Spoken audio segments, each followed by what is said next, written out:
Hello student, आप सभी का इस सेशन में मैं शंकर झा स्वागत करता हूं। मैगजीन आधारित इस कार्यक्रम में हम आज आपके साथ एक प्रारंभिक और मुख्य परीक्षा के लिए अति उपयोगी टॉपिक पर डिस्कशन करेंगे। और उस टॉपिक में हम आपके साथ ये भी परिचर्चा करेंगे कि इस टॉपिक से किस प्रकार के प्रश्न प्रारंभिक परीक्षा में आ सकते हैं और किस प्रकार के प्रश्न मुख्य परीक्षा में आ सकते हैं। यह दिसंबर महीने का मैगजीन है और उत्तर प्रदेश लोक सेवा आयोग के लिए समर्पित मैगजीन है।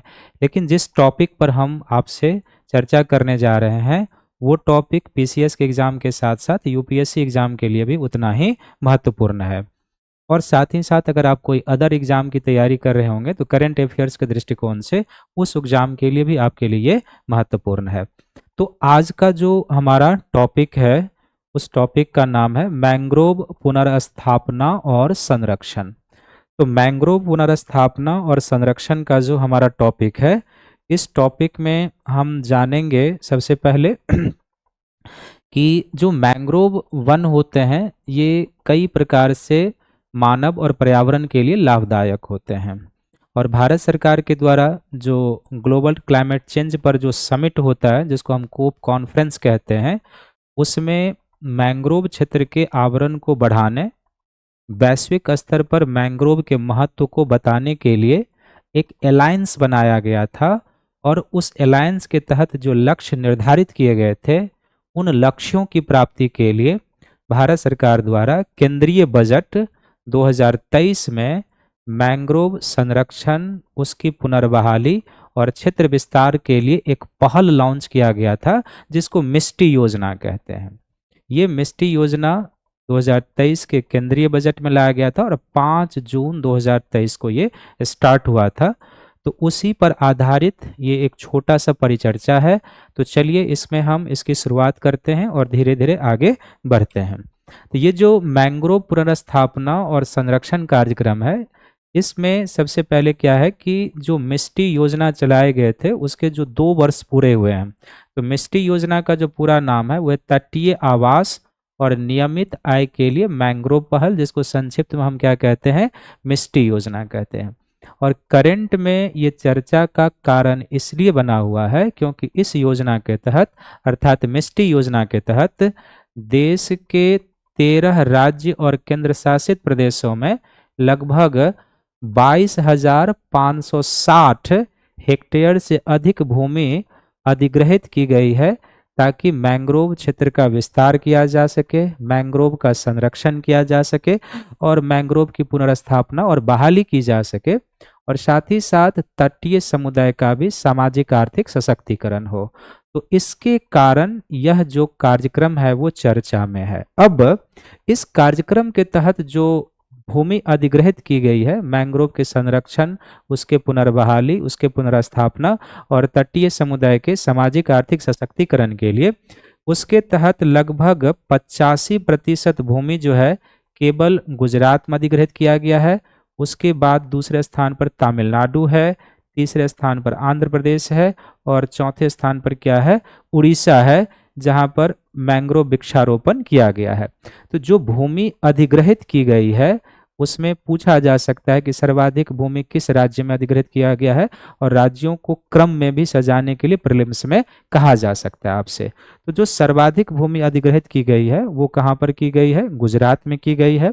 दूसरे स्थान पर तमिलनाडु है, तीसरे स्थान पर आंध्र प्रदेश है और चौथे स्थान पर जो है उड़ीसा को रखा गया है। अब बंगाल, जहां पर भारत में सर्वाधिक मैंग्रोव का क्षेत्र है, वहां पर केवल 10 हेक्टेयर भूमि का ही अधिग्रहण किया गया है। तो ये चर्चा में है कि मिस्टी योजना के तहत मैंग्रोव के संरक्षण, उसकी पुनर्बहाली और तटीय समुदाय के सामाजिक आर्थिक सशक्तिकरण के लिए जो भूमि अधिग्रहित की गई है उसके तहत जो है सो किन राज्यों में कितना और टोटल भूमि कितनी है ये हमें ध्यान में रखना है। जो भारतीय वन सर्वेक्षण है, जो भारतीय वन रिपोर्ट 2023 है, हम सभी जानते हैं कि जो फॉरेस्ट सर्वे है 2 वर्षों पर जो है सो वन रिपोर्ट प्रकाशित करता है और लेटेस्ट वन रिपोर्ट जो अभी वो 2023 का है। उसके अनुसार देश में कुल मैंग्रोव का आवरण जो है वो 4,991 वर्ग जो है सो किलोमीटर में है। तो देश में कुल मैंग्रोव का आवरण जो है वो कितना है, 4,991 वर्ग किलोमीटर है। और इसमें सर्वाधिक क्षेत्र जो है वो कहाँ पर है, पश्चिम बंगाल में है। तो पश्चिम बंगाल में देश के कुल मैंग्रोव क्षेत्र का जो है वो कितना प्रतिशत है, 42% है। तो ये भी पूछा जा सकता है कि जो फॉरेस्ट रिपोर्ट 2023 है उसके अनुसार देश में कुल मैंग्रोव का क्षेत्रफल कितना है, या स्टेटमेंट करके दिया जा सकता है। किस राज्य में ज़्यादा है तो वो भी आपको दिया जा सकता है डेटा करके कि बंगाल में है, ये ध्यान रखेंगे। और दूसरे स्थान पर जो मैंग्रोव कवर वाला राज्य है वो कौन सा है, गुजरात है। दूसरे स्थान पर गुजरात है, जहां पर कुल मैंग्रोव जो भारत में उसका 23% पाया जाता है। तो दो सबसे बड़े मैंग्रोव कवर वाले राज्य कौन से हो गए, पश्चिम बंगाल हो गए और गुजरात। मिस्टी योजना के तहत जो जो मैंग्रोव पुनर्संरक्षण, उसकी बहाली और मैंग्रोव क्षेत्र के विस्तार के लिए भूमि अधिग्रहित किया गया है, उनमें प्रथम 4 राज्य कौन कौन से हैं। तो पहले स्थान पर इसमें है गुजरात, दूसरे स्थान पर तमिलनाडु, तीसरे स्थान पर आंध्र प्रदेश और चौथे स्थान पर क्या है, ओडिशा है। अब जिस योजना के तहत ये भूमि अधिग्रहित की गई है उस योजना का नाम क्या है, मिस्टी योजना है। तो उस मिस्टी योजना के बारे में भी स्टेटमेंट करके पूछा जा सकता है कि मिस्टी योजना के बारे में क्या सही है और क्या गलत है। तो मिस्टी योजना के बारे में क्या सही है और क्या गलत है प्रीलिम्स में पूछा जा सकता है। तो मिस्टी योजना, जैसे हमने कहा था पहले भी कि केंद्रीय बजट 2023 में ये योजना लाई गई थी और 5 जून 2023 को स्टार्ट हुआ था। इस योजना को पर्यावरण, वन और जलवायु परिवर्तन मंत्रालय द्वारा राज्यों, केंद्र शासित प्रदेशों, सार्वजनिक उपक्रमों और स्थानीय निकायों से मिलकर लागू किया जा रहा है। तो मिस्टी योजना का जो कार्यान्वयन मंत्रालय है, पूछा जा सकता है कि किस मंत्रालय के द्वारा इसे क्रियान्वित किया जा रहा है, तो वो है केंद्रीय वन, पर्यावरण और जलवायु परिवर्तन मंत्रालय। इसके अलावा इस कार्यक्रम को सफल करने में और कौन कौन से हैं, तो राज्य, केंद्र शासित प्रदेश और सार्वजनिक उपक्रम के साथ साथ स्थानीय निकाय भी इसमें शामिल हैं। मैंग्रोव, ये जो मिस्टी योजना है इसके तहत जो फंड आ रहा है वो दो जगह से, एक जो मनरेगा कार्यक्रम है वहां से इसको फंड, और दूसरा जो कैंपा योजना है भारत में, तो उसके तहत इसके लिए वित्त का आवंटन किया जा रहा है। इसका मूल उद्देश्य यानी मिस्टी योजना का मूल उद्देश्य तटीय क्षेत्रों में मैंग्रोव वनस्पतियों का पुनर्नवीकरण, संरक्षण, यानी कि कुल मिला के मैंग्रोव क्षेत्र का विस्तार करना है, पहले के जो मैंग्रोव हैं उनका संरक्षण करना है, जो मैंग्रोव खराब होते जा रहे हैं उनकी पुनर्बहाली करनी है, और इन सब के साथ साथ तटीय आवासों का सुदृढ़ीकरण, क्योंकि मैंग्रोव जो होता है एक कार्बन सिंक का क्षेत्र होता है, कई जीवों को संरक्षण देता है, उच्च पारिस्थितिकी उत्पादकता के क्षेत्र होते हैं, और साथ ही साथ तटीय समुदाय के लिए एक सतत आजीविका का निर्माण करना भी इस मिस्टी योजना का उद्देश्य है। जैसे यहाँ पर लिखा है, समुदाय को टिकाऊ आय से जोड़ना। ये मैंग्रोव न केवल जैव विविधता के संरक्षण में सहायक है बल्कि तटीय क्षेत्र को ये सुरक्षा भी प्रदान करता है। तो मैंग्रोव तटीय, जो मैंग्रोव की लंबी और सघन जड़ें होती है वो तटीय क्षेत्र को चक्रवात से सुरक्षा प्रदान करता है, वह तटीय क्षेत्र को सुनामी से सुरक्षा प्रदान करता है, ऊंची ज्वारीय लहरों से तटों के कटाव और अपरदन को भी क्या करता है, ये रोकता है, और साथ ही साथ तटीय क्षेत्र को समुद्री तूफानों के प्रभाव से भी बचाता है। तो एक ऐसा नेचुरल बैरियर है जो प्राकृतिक पर्यावरण के साथ साथ मानव को भी कई प्रकार का सुरक्षा प्रदान करता है। तो उस दृष्टिकोण से मिस्टी योजना का ज्यादा महत्व है। ये जो मिस्टी योजना है तो मैंग्रोव अलायंस फॉर क्लाइमेट के तहत भारत की प्रतिबद्धताओं में योगदान देती है और सतत विकास लक्ष्य एसडीजी गोल 13 जो जलवायु कार्रवाई से संबंधित है, एसडीजी गोल 14 जो पानी के नीचे जीवन से संबंधित है, और एसडीजी गोल्स 15 जो भूमि पर जीवन के संरक्षण और उसके आगे बढ़ाने से संबंधित है।